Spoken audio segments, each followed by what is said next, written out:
hormati Ibu Bapak, Saudara-saudari sedama, selamat malam, Namo Buddhaya. Bagaimana kabarnya, sehat ya? Pada kesempatan sore hari ini, kita mau mendiskusikan tentang kemunculan kembali dari kelahiran. Ya, Ibu dan Bapak memahami tentang yang namanya proses hukum punabawah, ya, tentang kelahiran kembali. Ya, kenapa ada orang yang terlahir di keluarga yang kaya, kenapa ada keluarga yang terlahir di keluarga yang miskin, dan kelahiran kembali ini berbeda dengan konsep reinkarnasi, ya. Jadi kalau kita memahami tentang proses hukum karma dan punabhawa, kelahiran kembali ini biasanya berasal dari setiap manusia ketika mau menemui ajaran Buddha kembali. Mereka harus mempunyai yang namanya adithana paramita. Ya, begitu juga ketika misalkan saya beradithana di kehidupan ini menjadi seorang biku. Ya, menjadi seorang biku pun butuh yang namanya adithana. Makanya di mana di dalam Majjhima Nikaya kelompok ke-120, jadi kelompok Majjhima Nikaya ini dikatakan Majjhima Nikaya 3, ada sutta yang membahas tentang kemunculan kembali atau yang biasanya dikenal dengan proses punabhawa. Ya, kelahiran kembali ini dijelaskan di dalam nama sutanya adalah Sangkarupati Sutta. Ya, jadi Ibu dan Bapak yang misalkan mau mempelajari kembali atau mau bertemu kembali dengan Tiratana, kita melalui yang namanya jalur aspirasi. Aspirasi ini dalam bahasa Palinya dikatakan sebagai cetana atau niat atau kehendak hati kita. Jadi di mana ketika Sang Buddha berwasa di hutan Sawati, Sang Buddha kan sangat lama ya dalam menjalankan wasa di Jetawana, di Arama Mirittanata Pindika, di mana Sang Buddha berdiskusi dan juga menjelaskan tentang kemunculan kembali sesuai dengan aspirasi setiap orang. Ya, aspirasi ini dikatakan sebagai sebuah bentuk pernyataan, ya. Tentu kita mengawali kehidupan kita sebagai manusia ini karena adanya keyakinan, ya. Kenapa? Ketika misalkan anak-anak ibu dan bapak awalnya disekolahkan di sekolah yang bukannya Buddhis. Semua berasal dari yang namanya keyakinan. Kalau keyakinan anak-anak ibu dan bapak tidak kuat, maka mereka bisa dikatakan pindah keyakinan, ya. Umat-umat di sini banyak yang pindah keyakinan. Banyak, ya. Sama seperti halnya ketika saya masih kecil, saya selalu berpikiran bahwa kenapa meskipun saya berusia waktu lalu itu berusia 6 tahun sampai 8 tahun, saya sekolahnya di sekolah Nasrani, di sekolah Katolik, yang dimana di situ tentu ada yang namanya misa atau ya biasanya setiap kali minggu, setiap hari Sabtu biasanya ada misa, ya, yang dikatakan di dalam pertemuan. Saya diajarkan untuk cara berdoa sesuai keyakinan Nasrani. Tetapi saya nggak mengikuti, saya hanya nunduk, hanya menghormati. Nah itu dari saya usia 6 sampai 8 tahun.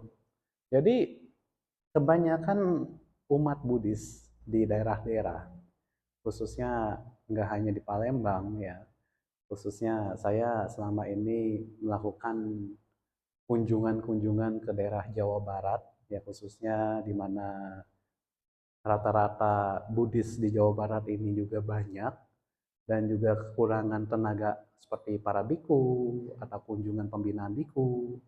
Umat Buddha contoh di daerah Garut yang tempat sekarang saya suka datang untuk pembinaan. Di sana umat Buddhanya berasal dari umat Buddha ya tentunya Kelenteng. Ya, ada wihara tertua, Kelenteng tertua di sana namanya Medamaloka. Memang mereka setiap kali adanya bentuk doa, ya mereka hanya sebatas ritual seperti baca liamkeng atau baca sutra Mahayana misalkan. Tapi belum tentu diimbangi dengan menjelaskan tentang yang namanya ajaran-ajaran Dhamma. Ya, makanya ketika misalkan di ajaran Buddha, antara Mahayana, Theravada, Tantrayana, ini ajaran ini semua saling melengkapi. Bukannya sama-sama saling mencari umat, tidak. Tetapi di mana ajaran Buddha ini indah seperti halnya kolam teratai yang beragam banyak warna bunganya. Ya, makanya dikatakan keyakinan ini menjadikan fondasi yang kuat buat ibu dan bapak. Misalkan, kalau kita mengikuti konsep tata cara orang kehidupan di Thailand, mereka sebelum berumah tangga, baik laki-laki ataupun perempuan, mereka harus menjadi seorang biku atau menjadi seorang meci. Ya, di Indonesia juga ada yang menanamkan konsep seperti ini seperti orang tua saya.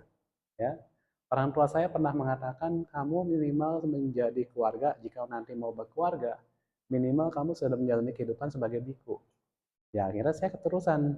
Tadinya saya ya nggak ada targetnya sih menjadi biku itu harus berapa tahun, nggak ada berapa puasanya, nggak ada. Karena yang menjadi seorang biku ini bukan profesional, bukan sebuah status pekerjaan, tapi semua kembali kepada diri sendiri dan kepada umat. Jadi ketika misalnya waktu lalu saya ditanya sama wawancara biku, waktu saya sebelum menjadi biku, kenapa tujuan kamu menjadi seorang biku? Saya bilang, saya mewujudkan cita-cita waktu masih kecil. Jadi kalau saya dari kecil sampai dewasa ditanya cita-cita kamu sebagai apa, mau menjadi apa, saya mengatakan mau menjadi biku. Meskipun dalam menjadi biku ini perjalanannya tidak mulus, ada saja asam garamnya tentu ada, karena itulah dikatakan proses pendewasaan batin. Tetapi di mana ketika seseorang sudah berkeyakinan kepada Buddha, Dhamma, dan Sangha, keyakinan ini menjadi nomor satu kita untuk apa? Mempunyai namanya kesalutan. Saya pernah ya kemarin baru launching lagunya ya berjudul Arya Danagata. Ya Ibu dan Bapak nanti kalau misalnya punya YouTube bisa searching nama lagu yang saya tulis adalah Arya Danagata. Di situ saya menyampaikan tentang kesalutan kita kepada Buddha, Dhamma, dan Sangha. Meskipun lagu-lagu yang saya tulis ini berupa lagu-lagu yang bersifat lagu-lagu kedukaan. Kenapa saya mengawali saya menulis lagu dari syair kedukaan? Karena biasanya setiap orang meninggal itu di ajaran Buddha nggak ada yang namanya istilahnya hiburan. Sedangkan kalau di ajaran orang Tionghoa zaman dulu kala, ketika orang meninggal pasti biasanya ada mengundang yang namanya mereka yang memainkan musik, baik menggunakan erhu, menggunakan kecapi, yang menggunakan ya suling misalkan. Ya, kalau di daerah Tangerang sana namanya alat musik tekyan. Ya, alat musik tekyan. Tahu kalau di Palembang apa nama alat musiknya? Belum pernah, saya belum pernah baca-baca juga. Tapi sebenarnya dari yang namanya kita punya keyakinan, kita mempunyai yang namanya kesalutan, kebanggaan, kekaguman. Kenapa kita mempunyai kesalutan dan kebanggaan dan kekaguman? Kita bisa lihat di India. Dari zaman saat Pangeran Siddhartha masih baru dilahirkan di Istana Kapilavastu di Taman Lumbini sampai parinibbananya Sang Buddha, semua ini mempunyai namanya tempat-tempat situs kelahiran sampai parinibbananya. Itu yang menjadikan sebagai kecintaan kita kepada Tiratana. Kenapa kamu beragama Buddha? Kita mempunyai tempat-tempat situs sejarah kita itu masih lengkap. Bukannya diperbandingkan sama ajaran tetangga kita, tidak. Tetapi di mana kita mempunyai tempat-tempat dari Sang Buddha masih pada saat masih menjadi Pangeran Siddhartha dilahirkan, kemudian mencapai pencerahan sempurna, kemudian Sang Buddha mengajarkan Abhidhamma kepada ibunya di surga, di mana? Di surga Tusita, ya. Ini semua mempunyai yang namanya sebuah bukti yang nyata bahwa ajaran Buddha ini erat dengan yang namanya sejarah. Begitu juga ketika Ibu dan Bapak ingat Indonesia ini dulunya adalah Buddha, Hindu, Hindu Buddha, atau yang biasa kita kenal sebagai Siwa Buddha. Karena memang ketika kita tahu sejarah dari zaman kerajaan Sriwijaya misalkan, ya ada tempat situs Moro Pakus, Moro Jambi, kemudian di tempat saya tempat berwasa ada candi-candi jiwa, yang memangnya itu peninggalan dari abad kedua lebih lama dari Candi Muaro Jambi, yaitu Candi Jiwa, yang dimana mempunyai tempat-tempat sejarah ini yang memangnya sangat lama sekali, yang memangnya dulu-dulunya terkubur, tetapi masih bisa ditemukan. Makanya jika ibu dan bapak mempunyai anak, cucu, cicit, kita mempunyai namanya keyakinan yang kuat mengenalkannya.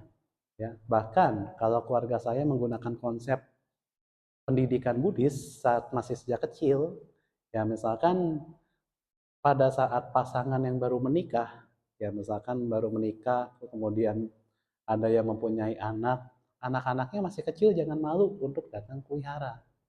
Biasanya suka ada pasangan-pasangan hidup ketika punya anak masih baby, udah pasangan hidupnya lenyap dulu tuh sebenarnya. Biasanya begitu, nggak aktif biasanya. Pas ditanya kemana, nggak wihara, sibuk buat jagain baby, biasanya seperti itu. Tapi kalau kita yang memangnya sudah ya tentunya mau mendukung ajaran Buddha saat misalkan pasangan-pasangan ini masih baru menikah, kemudian nanti mempunyai keturunan, ya disinilah tugas para pandita. Untuk apa? Membiasakan, yuk masih mempunyai anak tapi jangan lupa untuk rajin dibawa ke wihara. Supaya anak masih kecil, masih baby, tetapi udah mendengarkan ajaran-ajaran Dhamma. Itu yang menjadikan pendidikan Buddhis dari keluarga saya. Sehingga keyakinan inilah yang tertanam dari masih kecil hingga dewasa. Minimal kalau mau pergi sekolah, ya kita mengucapkan anjali biasanya. Anjali kepada orang tua, anjali kepada nenek, kakek. Hal itu yang mungkin di zaman sekarang sudah kurang ditanamkan. Kalau misalkan saya pada saat masih dulu sekolah, SD, SMP, SMA, ya ketika mau pergi sekolah, ya beranjali dan kemudian pamit cium kening mama papa.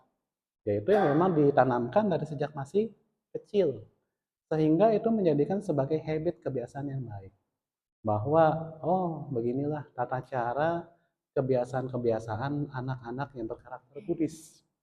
Berbeda mungkin kalau anak-anak yang kurang berkarakter Buddhis, ya tentu pergi sekolah ya pergi aja gitu. Nggak ada yang namanya salam, nggak ada yang namanya ya anjali, atau misalkan mama papa saya pergi ya namo budaya. Itu suatu salam yang memangnya menjadikan sebagai kebiasaan yang baik ya. Makanya di mana di Sangkarupati ini kenapa dikatakan keyakinan setiap manusia itu mengawali setiap orang untuk bisa mengembangkan dan juga kehidupan-kehidupan selanjutnya, kemunculan kembalinya adalah mereka akan kembali di alam sugati yang sesuai dengan keyakinannya. Ya, jadi keyakinan ini pun menjadikan sebagai dasar utama selain setiap orang mau mempunyai yang namanya pembelajaran atau dalam bahasa Palinya dikatakan bahu suta. Ya, jadi kalau misalkan kita sudah punya keyakinan yang kuat, kita sering belajar dhamma, maka moral kita semakin baik dan kebijaksanaan kita selalu terjaga. Sehingga prakteknya apa? Prakteknya adalah kedermawanan. Jangan sampai setiap orang, setiap umat misalkan datang ke wihara, dia rajin datang ke wihara, dia rajin praktek dhamma, tetapi kedermawanannya ini menumbuhkan yang namanya sikap-sikap kepemilikan. Banyak sekali umat yang misalkan ketika mereka datang ke wihara, menjadi pengurus wihara, dan ketika mereka misalkan ya aktif di kegiatan-kegiatan wihara, tetapi mereka karena punya kepemilikan yang kuat, akhirnya oh kalau nggak ada saya, nggak ada yang bisa ngejalanin. Kadang ada pemikiran-pemikiran para pengurus yang seperti ini. Sehingga tujuan kita ke wihara yang tadi untuk menumbuhkan kualitas-kualitas kebajikan, dipengaruhi sama yang namanya kesombongan atau mana, inilah yang mengakar di dalam setiap orang supaya itu terhalang dan tidak bisa mencapai tingkat-tingkat kesucian. Makanya orang tua saya selalu mengatakan, ketika suatu saat nanti kamu pun kalau misalkan nggak menjadi pengurus wihara, pengurus anggota-anggota seperti Daya Kasaba atau Karakasaba di wihara, wihara banyak kok. Kamu mau dimanapun kamu melakukan kebajikan, yang penting tidak terikat sama satu tempat. Itu yang menjadikan sebagai kualitas kebajikan kita. Makanya beberapa saudara-saudara sedama, keyakinan yang kuat di tengah-tengah kemunculan kehidupan kita saat ini akan senantiasa mengarahkan pikiran kita berkembang dan tumbuh supaya kita menjadi seseorang yang mempunyai kualitas batin yang baik. Bahkan di dalam Sangkarupati Sutta ini dikatakan adalah ketika setiap orang atau misalkan Sang Buddha mengajarkan kepada para murid-muridnya, kenapa setiap orang ini akan muncul kembali di tengah-tengah para Brahmana yang kaya, di tengah-tengah rumah tangga yang kaya. Karena mereka senantiasa mengarahkan pikirannya untuk menjaga kualitas keyakinannya. Jangan sampai karena misalkan kita dipengaruhi oleh agama lain, akhirnya keyakinan kita memudar. Banyak ya kalau misalkan kita lihat orang misalkan lagi sakit, ya banyak kan lagi sakit, ya biasanya ceritanya ini lagi sakit. Orang lagi sakit, kemudian ada penginjil dari agama lain datang berkunjung ke rumahnya atau ke rumah sakit. Akhirnya keyakinan dia terpengaruhi dan menjadi memudar. Sehingga inilah dikatakan kurangnya kualitas di dalam keyakinan. Sehingga bagaimana dia bisa mempertahankan kebijaksanaannya. Makanya ibu bapak saudara-saudari sedrama di dalam kondisi kehidupan kita saat ini, ya tentu keyakinan ini menjadikan dasar utama dan juga ketika seseorang punya keyakinan yang kuat terhadap Buddha, Dhamma, dan Sangha, maka mereka akan terlahir kembali di surga empat raja dewa atau yang biasa kita kenal sebagai Catumarajika Dewa. Tapi ketika ibu dan bapak suka membaca buku tentang alam-alam sugati, ya misalkan Wimanawatu, ya buku hijau yang biasanya itu suka kita baca, ya di situ dikatakan mereka yang mempunyai kerupawanan dan sering melakukan kualitas-kualitas kebajikan, maka sebagai para dewa pun akan berusia panjang dan mereka akan menikmati kebahagiaan luar biasa di alam sugati. Jadi kita bisa ketahui bahwa seperti yang disampaikan di dalam Parita-Parita Omanggala bahwa berbekal dari setiap orang punya keyakinan dan moralitas yang kuat saja terhadap tiratana dan diimbangi dengan kedermawanan, maka mereka akan terlahir kembali di alam surga 33 dewa atau Tawatimsa. Ya. Ini sudah suatu hal yang memangnya jaminan. Bukan lagi kita harus, pindah dulu keyakinanku, maka kamu akan terlahir di alam surga. Tidak seperti demikian. Karena apa ya yang tadi saya sampaikan bahwa ajaran Buddha itu bukan mencari umat, tapi ajaran Buddha ini meningkatkan kualitas umatnya. Ya, jangan sampai wiharanya besar, kualitas umatnya nggak besar. Berjiwa besar, berlapang dada yang besar ya.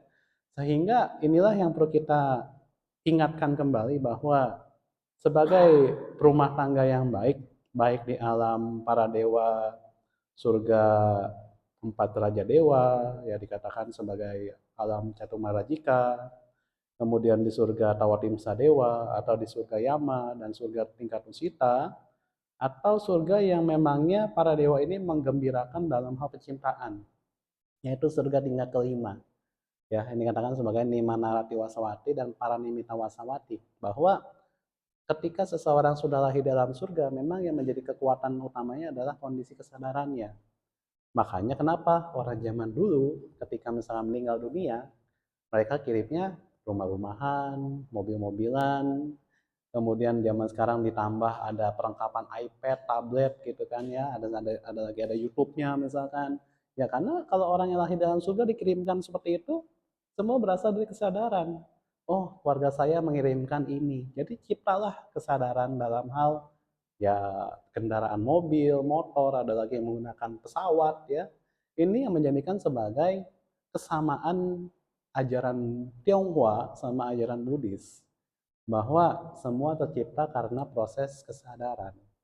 Makanya ibu bapak saudara-saudara sedama di alam dewa yang memangnya tercipta dari kualitas pikirannya, alam dewa ini akan senantiasa berusia panjang dan akan rupawan, yang dimana semua ini dinikmati karena mereka menikmati kualitas kebajikannya. Bahkan ada juga yang dikatakan sebagai anak dewa, anak dewi. Ketika mereka lahirnya di alam dewa yang tingkat tinggi, misalkan mereka menjadi anak-anak lagi, bukan menjadi orang tua pada umumnya.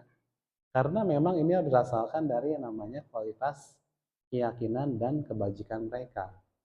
Tetapi memang terkadang ada umat yang suka mengatakan, aduh keluarga saya lahir di mana ya? Kan suka ada umat yang bertanya-tanya gitu kan.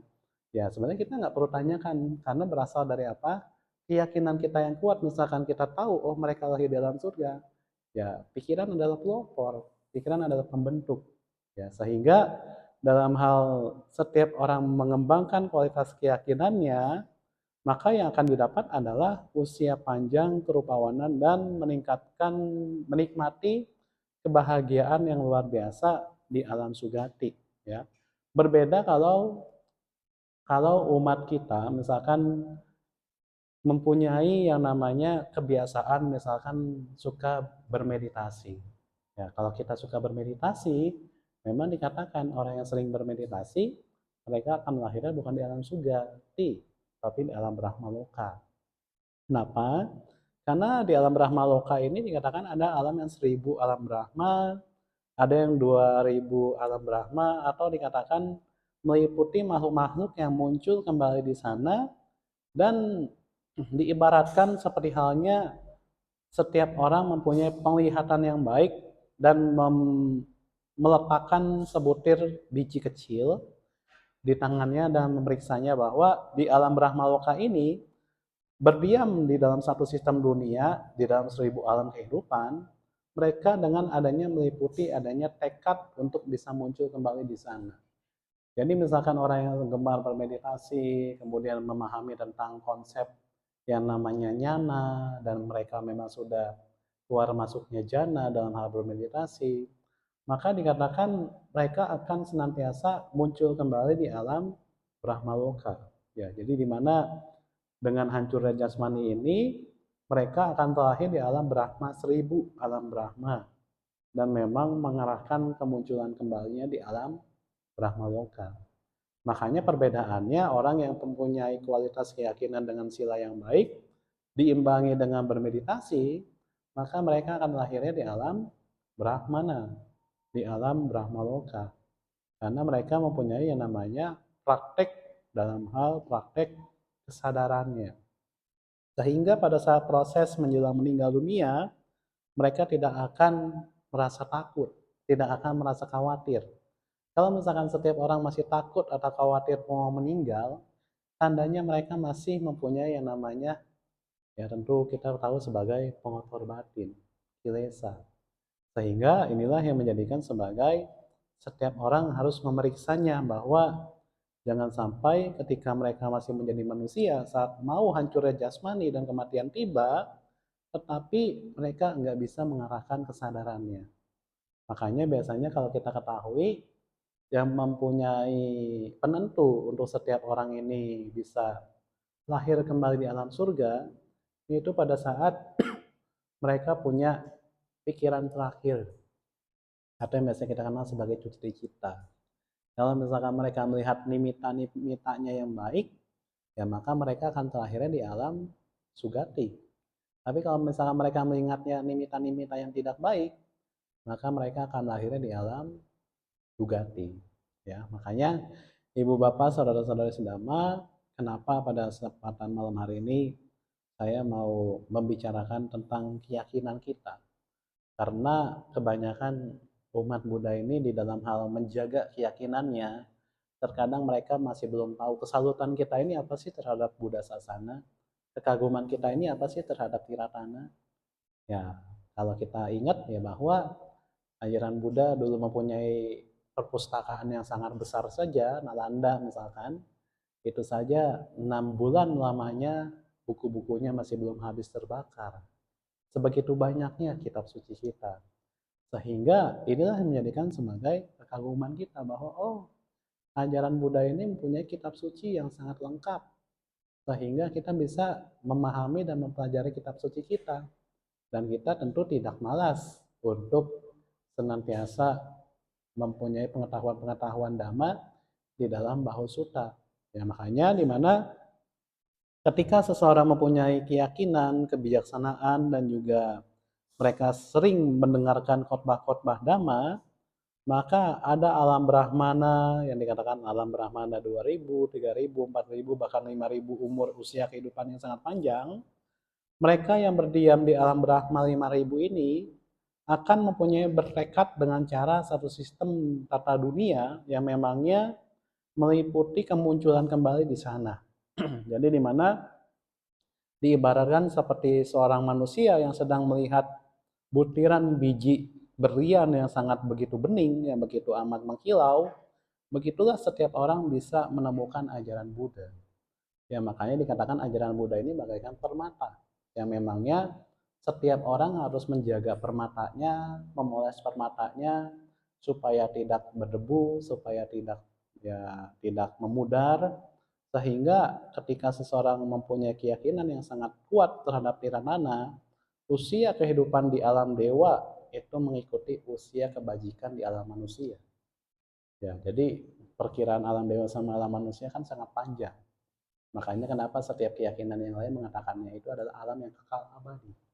Ya, makanya ibu bapak saudara-saudara sedama, ketika kita menikmati kebahagiaan kita saat ini di alam manusia, yang menjaga kehidupan kita ini adalah seperti halnya diibaratkan seperti sebutir permata beril yang sebening air yang murni dan berisi 8 potongan yang amat sangat baik yang berkilau bercahaya warna merah dan bercahaya, sehingga di alam Brahmana 10.000 kediaman alam Brahma ini mengikuti satu sistem tata surya 10.000 alam. Ya, jadi di mana ketika kita bisa lahir kembali sebagai manusia dan menemukan ajaran Buddha, ya kita seperti halnya menemukan ajaran permata yang seperti halnya permata ruby lah ya, permata yang mengkilau ya.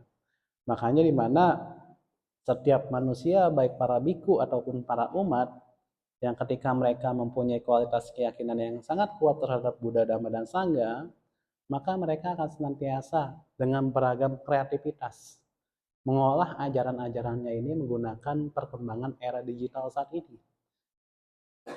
Bahkan banyak ya, di mana baik di wihara ataupun di organisasi-organisasi Buddhis yang memperkembangkan ajaran Buddha ini sudah menggunakan eranya era AI, era artificial intelligence atau kecerdasan buatan. Sehingga inilah cara kita bisa mengeksplorasi ajaran Buddha menggunakan yang namanya kreativitas atau yang biasa kita kenal sebagai Bahus Sacanca Sipanca, Winayoca Susikito. Ya, makanya di mana ibu bapak saudara-saudara sedama, setiap orang akan senantiasa terampil di dalam kehidupannya karena ibarat mereka pengrajin emas yang amat sangat cerdas yang akan senantiasa ya memoles kain brokat merah yang sangat berkilau dan bersinar. Begitu juga di alam Brahmana, seperti alam Brahma 100.000 kediaman alam Brahma, mereka bertekad supaya muncul kembali di sana dan setelah kematian tiba, mereka lahir kembali di tengah-tengah alam Brahma 100.000 kehidupan. Ya, jadi di mana kemunculan kembali di alam Brahma pun semua dari yang namanya Aditana Paramita. Ketika misalkan mereka gemar melatih panya, sila, dan samadhi. Makanya kenapa di mana role model kita mempunyai ajaran, ya role model kita jalan mulia, satu jalan berusur 8. Ya panya, sila, samadhi. Karena itulah yang menjadikan sebagai pelengkap kita untuk senantiasa menjaga Buddha Sasana. Ya meskipun dalam perjalanannya pun terkadang ada orang yang misalkan seperti naik kereta. Ada yang misalkan turun dulu di stasiun, kemudian jalan lagi, ya perumpamaan seperti demikian. Tetapi di mana ketika seseorang rumah tangga ataupun biku yang berkeyakinan kepada tiratana, maka kebijaksanaan inilah yang akan mengaruhi setiap orang bisa mempunyai namanya cahaya kebajikan.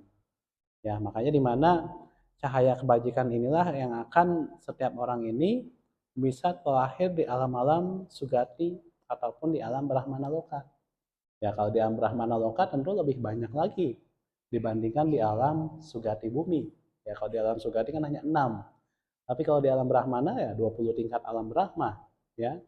Makanya di mana alam Brahmana Loka ini misalkan di penjelasan sutta ini adalah alam Brahma yang dikatakan berumur panjang, rupawan dan mempunyai kebahagiaan luar biasa, yaitu alam Brahmana Akanita.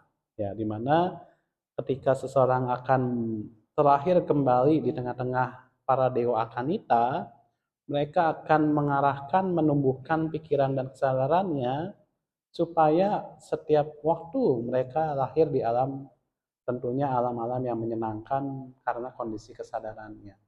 Ya, makanya Ibu Bapak Saudara-saudara sedama, di dalam sutta ini dikatakan berbekal karena adanya keyakinan yang kuat terhadap Buddha, Dhamma, dan Sangha, mereka akan senantiasa menjaga kedermawanan dan kebijaksanaannya melalui pembelajaran.